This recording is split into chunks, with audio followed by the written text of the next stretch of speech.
2008년 11월 10일 54세의 나이에 나의 행운은 끝난 듯했다.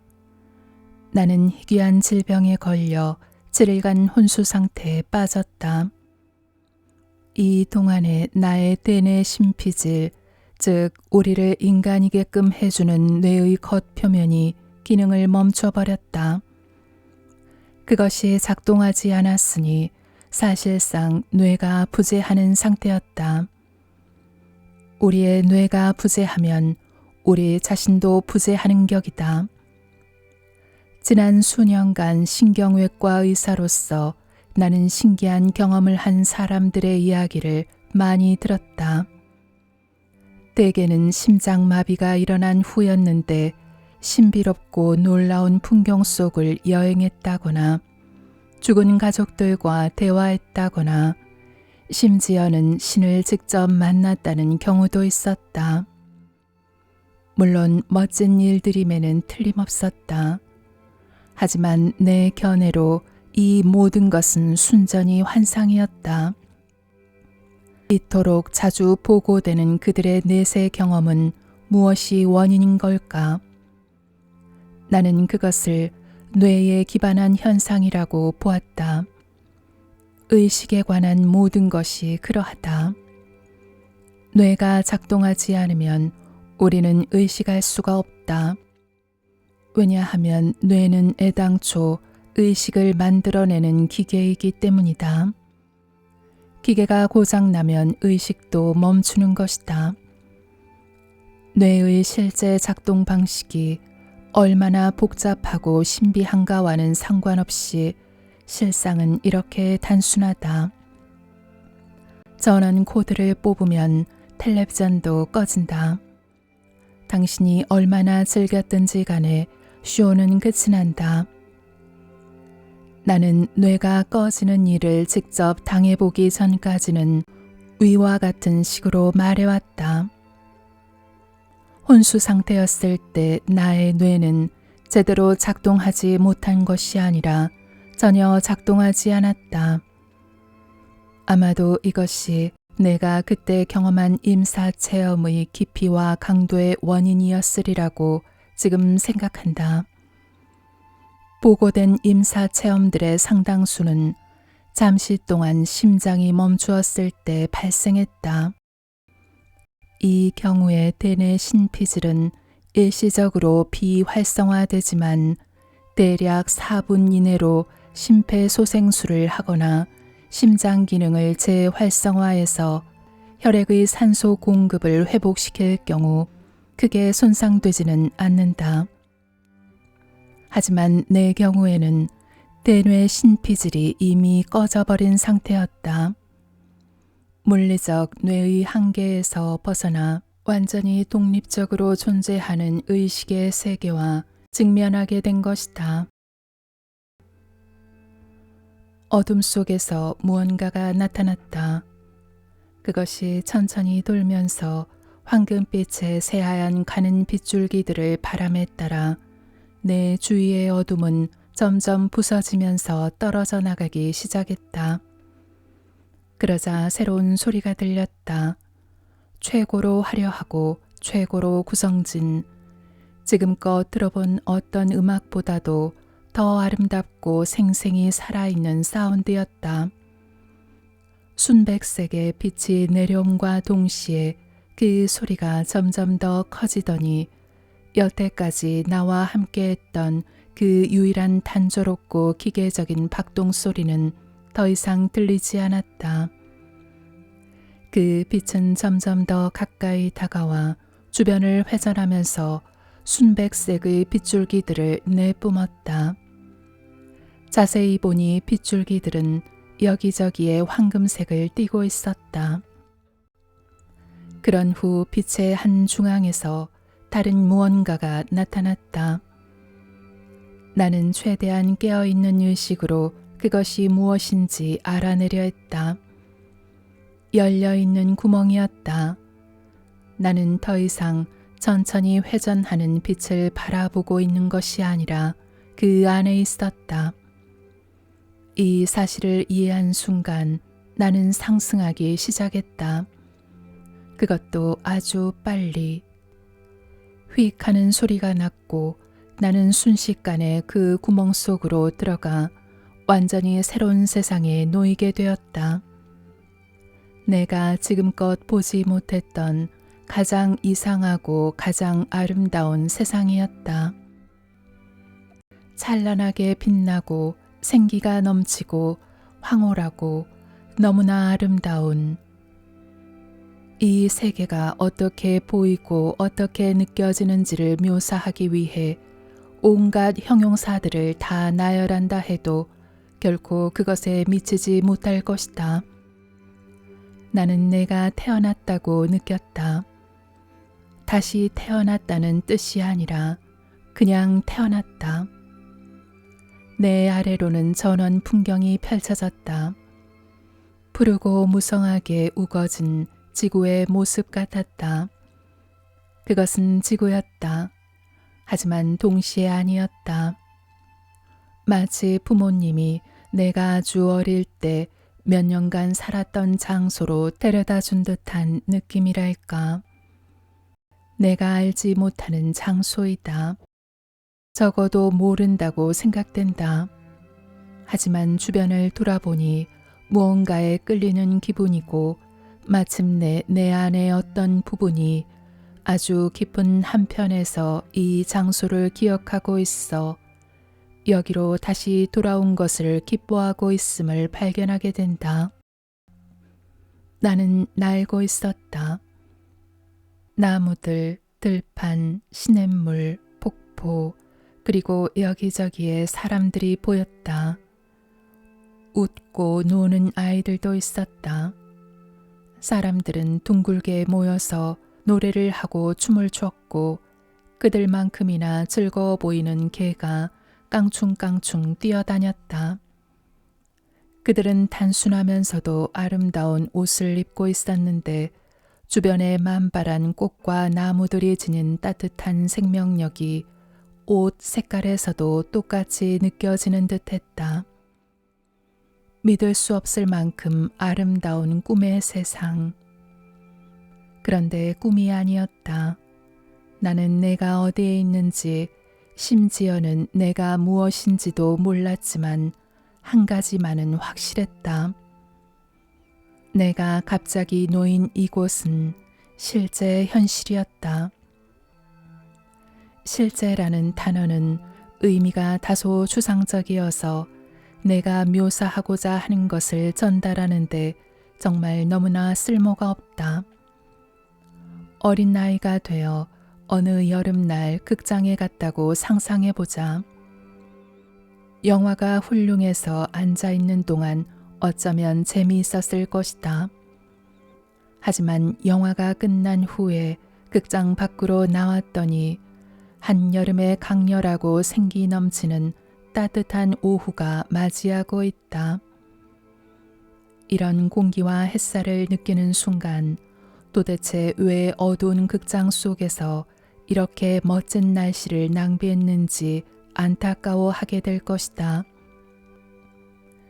이 느낌을 1000배로 증폭시킨다 해도 그때의 내 심정에는 조금도 미치지 못할 것이다. 내가 정확히 얼마나 오랫동안 날아다녔는지는 알 수 없다.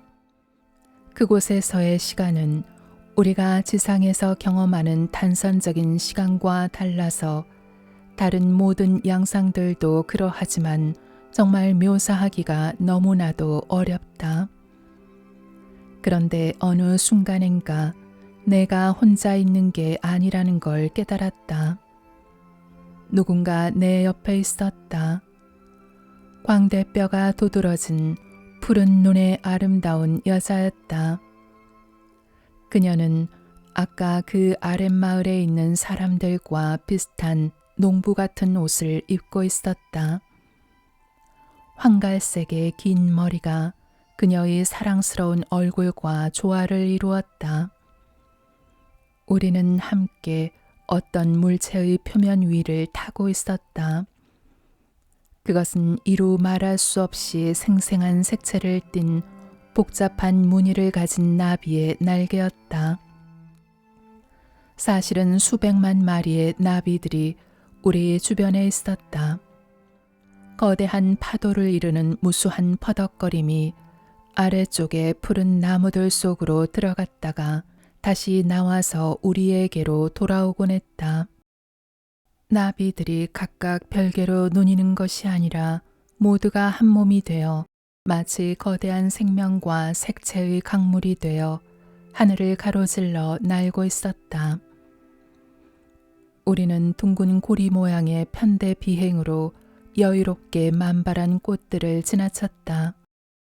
우리가 가까이 스치는 나무의 봉오리들은 활짝 피어났다. 여인의 옷차림은 간소했지만 아주 연한 블루, 인디고, 파스텔조의 오렌지, 피치 빛깔은 주변의 모든 사물들처럼 아주 강력한 느낌이었고 너무나도 생생히 살아있는 듯했다. 그녀가 나를 바라보았는데 그 눈빛을 잠깐이라도 본 사람이라면 그간에 어떤 힘든 일을 당했다 할지라도 지금까지 살아온 삶 전체가 진실로 살만한 가치가 있었다고 느꼈을 것이다. 로맨틱한 느낌은 아니었다. 우정의 눈빛도 아니었다. 이 모든 것들을 넘어선 지상에서 우리가 경험하는 모든 종류의 사랑을 넘어선 듯한 그런 눈빛이었다. 그런 다양한 종류의 사랑들을 모두 포괄하면서도 동시에 훨씬 더 참되고 순수한 더 높은 차원의 것이었다. 그 어떤 어휘도 구사하지 않으면서 그녀는 말을 했다. 그 메시지는 바람처럼 나를 통과했고 나는 그것이 진실임을 즉시 깨달았다. 우리 주변의 세상이 실체가 없는 덧없는 환상이 아니라 진짜 현실임을 내가 알 수 있었던 것과 똑같은 방식으로 이번에도 이 사실을 그냥 알 수 있었다. 그 메시지는 3가지로 이루어졌는데 이것을 지상의 언어로 옮기자면 대략 다음과 같은 내용이었다. 그대는 진실로 사랑받고 있고 소중히 여겨지고 있어요. 영원히. 그대가 두려워할 것은 아무것도 없어요. 그대가 저지를 수 있는 잘못은 없어요.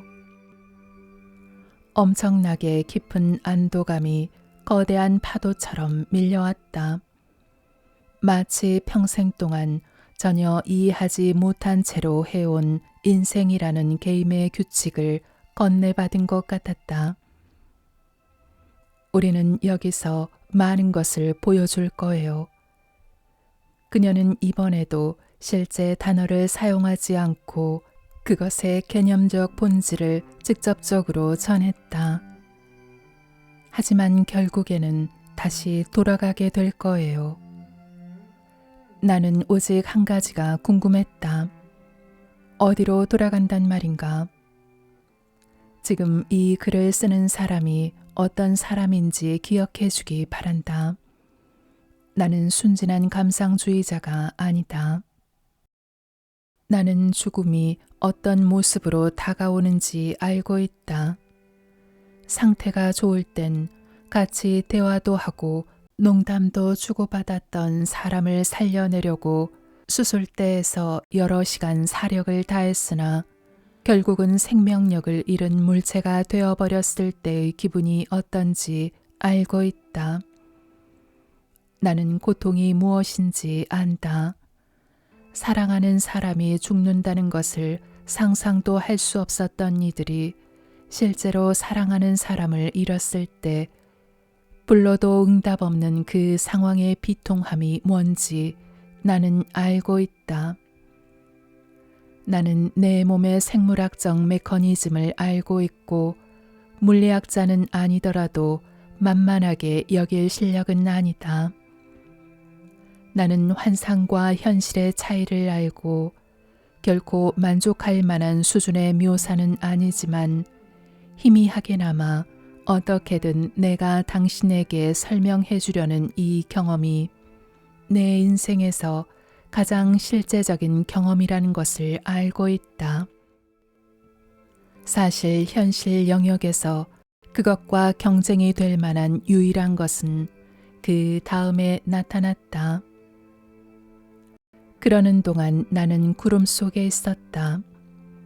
검푸른 하늘 사이로 뭉게뭉게 피어오른 분홍색과 흰색의 큰 구름들이 선명하게 나타났다. 이 구름들보다 아주 한참이나 위에서는 희미하게 반짝이는 투명한 구체 모양의 존재들이 활 모양을 그리며 하늘을 가로질러 날면서 그 뒤로 기다란 선을 남겼다. 새들인가 천사들인가.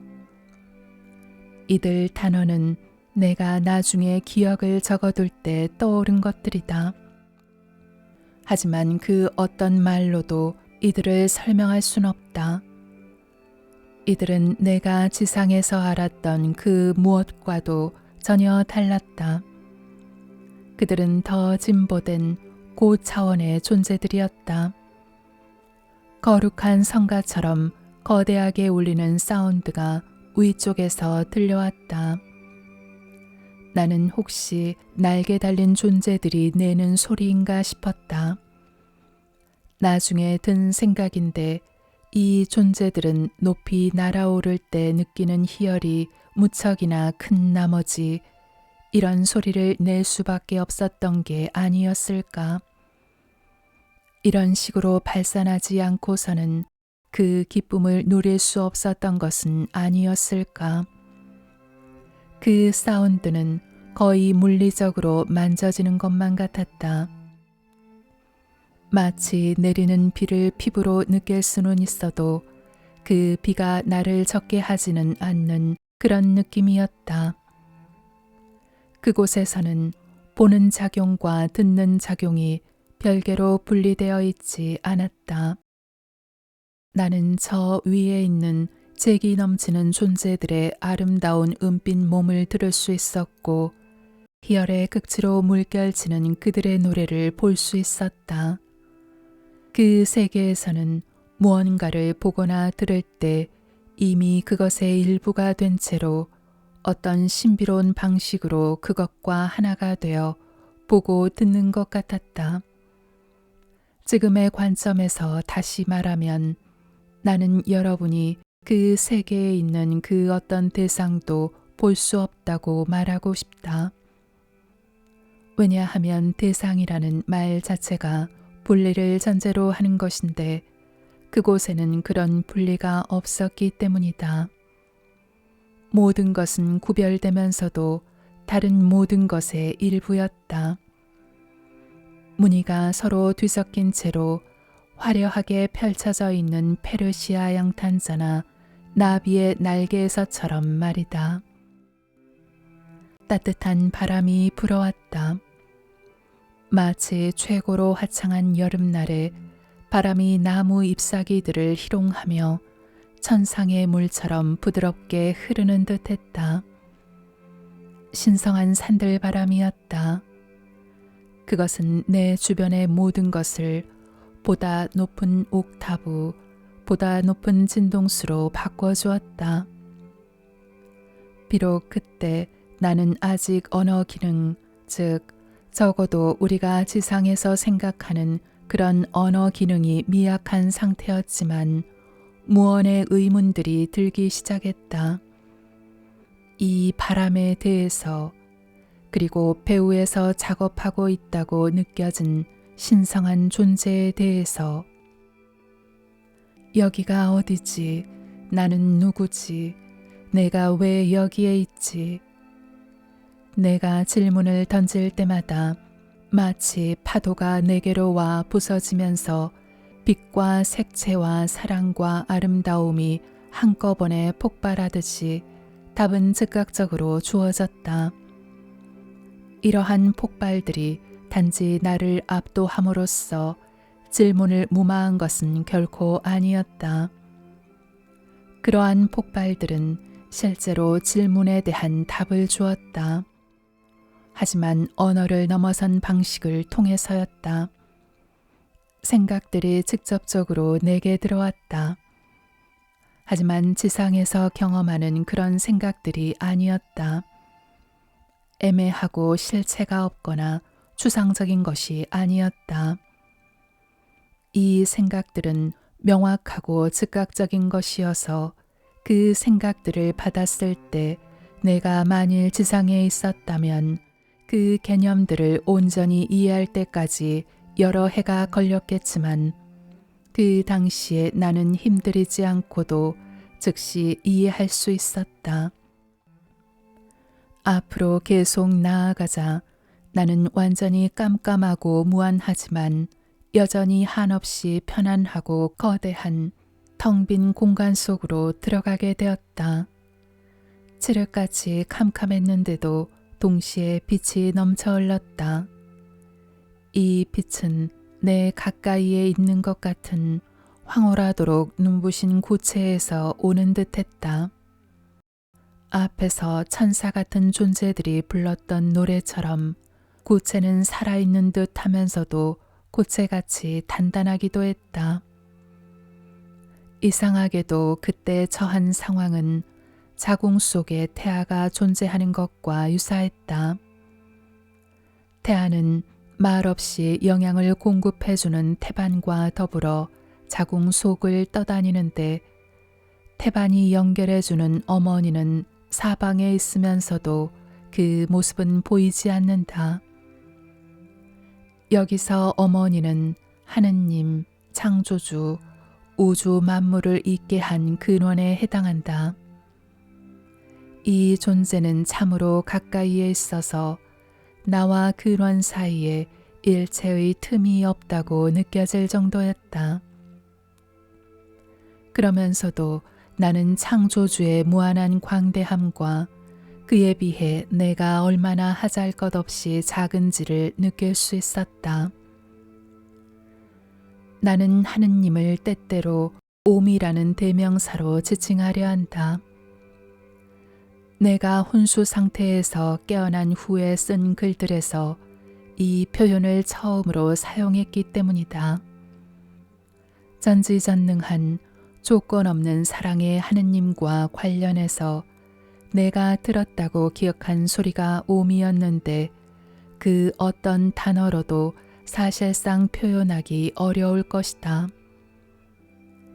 고체가 내게 길동무를 해주고 있는 이유는 나와 옴 사이에 청정하게 광대한 공간이 가로놓여 있기 때문이라는 것을 곧 알게 되었다.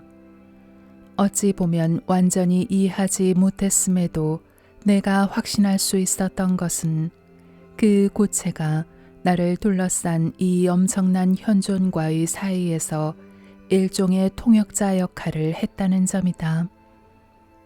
그러니까 마치 나는 더 넓은 세상에 태어났는데 그 세상은 하나의 거대한 우주적 자궁 같았다. 그리고 어떤 면에서는 나비 날개 위에 있던 여인과 연결되어 있었고 사실상 그녀이기도 했던 구체는 이 과정에서 나를 안내해주고 있었다. 나중에 세상으로 돌아왔을 때 나는 17세기의 기독교 시인인 헨리 본의 인용구에서 이곳 신성 자체의 거주처인 칠흑 같은 거대한 중심에 대한 다소 비슷한 표현을 발견했다. 어떤 이들이 말하기를 하느님 안에는 깊지만 눈부신 어둠이 있다. 정확히 바로 그것이었다. 칠흑 같은 어둠인데도 빛으로 가득했다. 질문을 하면 답이 주어졌고 그것은 계속되었다. 우리가 아는 언어의 형식은 아니었지만 이 존재의 목소리는 따뜻했고 이상하게 들리겠지만 인격적이었다. 그 존재는 인간들을 이해하고 있었으며 우리가 지닌 특성들을 무한한 규모로 더욱더 많이 갖고 있었다. 그 존재는 나를 깊이 이해했고 내가 늘 인간과 연관지어 생각했던 오직 인간들만이 갖는 그런 특성들로 가득 차 있었다. 따뜻함, 자비로움, 연민, 심지어는 아이러니와 유머까지도. 구체를 통해서 오문 내게 우주가 하나만 있는 것이 아니라 사실은 내 상상 이상으로 많은 수의 우주들이 있는데 그 모든 우주들의 기저에는 사랑이 자리하고 있다고 말해 주었다. 다른 우주들에서도 악이 존재하지만 아주 적은 양의 흔적을 남길 뿐이다. 악이 불가피한 이유는 악이 없으면 자유의지가 불가능해지고 자유의지가 없으면 우리가 성장할 수 없기 때문이다. 즉, 우리는 앞으로 나아가고 신이 염원하는 그런 모습으로 되어갈 기회가 없게 된다. 우리의 세계에서 때로는 악이 끔찍하고 매우 강력한 것처럼 보일지라도 더 큰 그림에서 본다면 사랑이 지배적이고 궁극적으로 승리를 거둘 것이라고 했다. 나는 셀 수 없이 많은 우주들 속에 무수히 많은 생명이 있는 것을 보았고 그 중에는 우리보다 훨씬 더 지성이 진보된 존재들이 거주하는 우주들이 있었다. 보다 높은 차원들이 셀 수 없이 많았는데 이들 차원을 알기 위해서는 그 안에 들어가 직접 경험하는 수밖에 없다는 것을 알았다. 더 낮은 차원에 있으면서 그것들을 알거나 이해할 수 없다. 이들 고차원 영역에서도 원인과 결과는 존재하지만 우리가 알고 있는 개념을 넘어선 것이다. 지상에서 우리가 살아가는 시간과 공간의 세계는 이들 고차원 세계와 긴밀하고도 복잡하게 맞물려 있다. 다시 말해 이 세계들은 우리로부터 완전히 분리되어 있지 않다. 왜냐하면 모든 세계들은 일체를 주관하는 신성한 실제의 일부이기 때문이다. 고차원 세계의 존재들은 우리 세계의 어떤 시간이나 공간으로도 접근할 수 있다. 나는 중심 근원에서 멀어져 다시 돌아오고 있었다. 중심 근원의 잉크처럼 선명한 어둠은 관문의 싱싱하게 푸르고 눈부신 풍경 속으로 사라졌다. 아래로는 나무들, 반짝이는 개울, 그리고 폭포와 어우러진 마을 사람들이 다시 보였고 그 위로는 천사들이 활 모양으로 날고 있었다. 나의 동반자도 그곳에 있었다. 내가 중심 근원을 여행하는 동안에도 그녀는 빛나는 구체의 형태로 내내 그곳에 있었다. 하지만 지금은 다시 인간의 형태로 모습을 바꾸어 그때 보았던 아름다운 옷차림을 하고 있었다.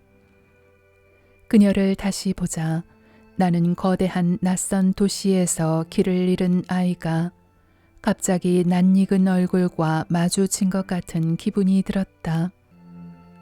우리는 당신에게 많은 것을 보여줄 거예요. 그렇지만 당신은 다시 돌아가게 될 거예요. 중심 근원의 칠흑 같은 암흑의 입구에서 내게 말없이 전달되었던 그 메시지가 다시 나에게 들어왔다. 어디로 돌아간다는 말인지 이번에는 이해할 수 있었다. 하지만 내가 왜 이곳에 다시 온 것일까? 저 위의 황홀한 세상에서 그랬던 것처럼 즉각적이고 비언어적인 방식으로 답이 주어졌다. 이 전체 여정이 일종의 투어였다는 생각이 떠올랐다. 보이지 않는 영적인 세계에 대한 광범위한 둘러보기였다. 잘 짜인 관광 여행처럼 모든 계층과 모든 차원에 대한 탐험이 포함되어 있었던 것이다. 아래의 낮은 세계로 돌아온 후에도 지상에서 알았던 시간관념을 넘어선 예측할 수 없는 시간의 변덕스러운 양상은 계속되었다. 이것이 어떻게 느껴지는지에 대해 아주 조금만이라도 이해하고자 한다면 꿈속에서 시간이 어떻게 펼쳐지는지에 대해 잘 생각해 보라. 꿈속에서는 전과 후의 의미가 객관적으로 선명하지 않다. 꿈의 한 시점에 있는 당신은 앞으로 무엇이 다가올지 아직 경험하지 않은 상태인데도 그것을 알 수 있다. 그곳에서 내가 경험한 시간도 그랬다. 하지만 우리가 지상에서 꾸는 꿈들이 뒤죽박죽인 것과는 전혀 달랐다. 이번에는 얼마나 오랫동안 머물렀던가. 측정할 방법이 없다. 확실히 아는 게 있다면 아래의 세계로 돌아온 후에 내가 나의 여정을 스스로 통제할 수 있다는 사실을, 즉 내가 덫에 걸려 있는 게 아니라는 걸 알아차리기까지는 긴 시간이 걸렸다는 점이다. 아주 집중해서 노력한 끝에 나는 다시 높은 차원으로 올라갈 수 있게 되었다. 음침한 심연에 빠져 있던 어느 특정 시점에서 나는 회전하는 멜로디가 다시 듣고 싶어졌다.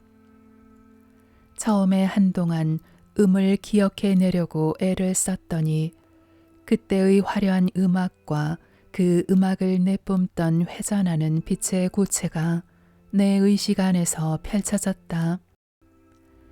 빛과 음악이 이 불쾌한 진흙덩이를 뚫어 길을 내주면서 나는 다시 상승하기 시작했다. 저 너머의 세계에서는 무언가를 알고 그것을 생각하는 것만으로도 그것에 이르게 된다는 사실을 나는 서서히 발견하게 되었다. 회전하는 멜로디를 생각하는 행위 자체가 곧 그것을 나타나게 만들었고, 보다 높은 차원의 세상을 염원하는 마음 자체가 곧 나를 그곳에 있게 만들어 주었다. 저 세상에 점점 친숙해질수록 그곳으로 다시 돌아가기도 더욱 쉬워졌다.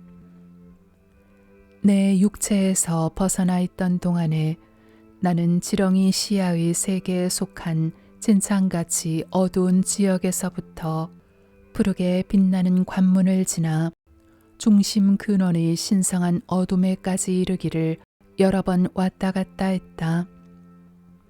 몇 번을 그랬는지는 정확히 말할 수 없다. 다시 한번 말하지만 그곳의 시간을 우리의 시간 개념으로는 도저히 설명할 수 없기 때문이다. 그러나 매번 중심 근원에 도달할 때마다 나는 이전보다 더 깊이 들어갔고, 말로 하는 것은 아니었지만 말 이상으로 효과적인 그런 의사소통 방식으로 더 많은 것을 배울 수 있었다. 하지만 이 모든 것은 중요하지 않다. 나는 결국 궁극적으로 정말로 중요한 것, 유일하게 중요한 것에 대해 배웠기 때문이다. 내가 처음으로 관문에 들어섰을 때 나비 날개 위에 있는 나의 사랑스러운 안내자로부터 이미 그것을 전해 들은 바 있다. 3가지로 되어 있었는데 한 번 더 말로 표현하자면 대략 다음과 같다. 그대는 사랑받고 있고 소중히 여겨지고 있습니다. 그대는 두려워할 것이 아무것도 없습니다. 그대가 저지를 수 있는 잘못은 없습니다. 전체 메시지를 하나의 문장으로 표현하면 그대는 사랑받고 있습니다. 더 나아가 딱 한마디로 요약할 경우 오직 사랑이다. 의심의 여지 없이 사랑은 모든 것의 근본이다. 이해하기 힘든 어떤 추상적인 사랑이 아니라 모두가 알고 있는 날마다의 사랑, 배우자와 자녀들을 볼 때 또는 애완동물을 볼 때 느끼는 사랑의 감정을 말한다. 사랑이 가장 순수하고 가장 강력한 형태일 때 그것은 질투하거나 이기적이지 않은 조건 없는 사랑이다. 이것이야말로 사실들 중에 사실이며 살아있는 모든 것의 본질 속에서 살아 숨쉬는 진실들 중에 진실이다. 이것을 알지 못하고 삶 속에서 체화하지 못한 사람이라면 그 누구도 자신이 누구이며 무엇인지를 결코 제대로 이해할 수 없다. 나는 그 자리에서 돌아왔기에 그 무엇도 나로 하여금 다음의 사실을 믿지 못하게 하지는 못할 것이다. 즉, 사랑은 세상에서 유일하게 중요한 감정일 뿐만 아니라 또한 유일하게 중요한 최고의 과학적 진실이기도 하다는 것을 말이다. 마음 깊은 곳에서는 우리는 이미 알고 있다. 오즈의 마법사의 도로시가 언제나 집으로 돌아올 능력이 있었던 것처럼 우리에게도 본래의 목가적 영역과의 연결을 회복할 능력이 있지만 다만 이 사실을 잊고 지낼 뿐이다. 왜냐하면 뇌에 기반하는 우리의 물질적 삶에서는 마치 아침마다 태양의 눈부신 빛이 우리의 시야를 가려서 별들이 더 이상 보이지 않듯이 우리의 뇌가 이 광활한 우주적 배경을 벨로 덮어 보지 못하게 하기 때문이다. 우리는 뇌의 필터가 허용하는 것만을 볼 수 있다.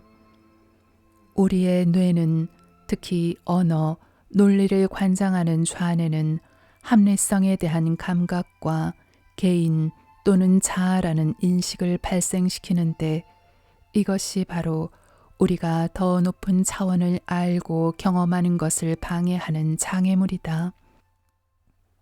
나는 우리의 삶이 지금 매우 중요한 시점에 와 있다고 생각한다.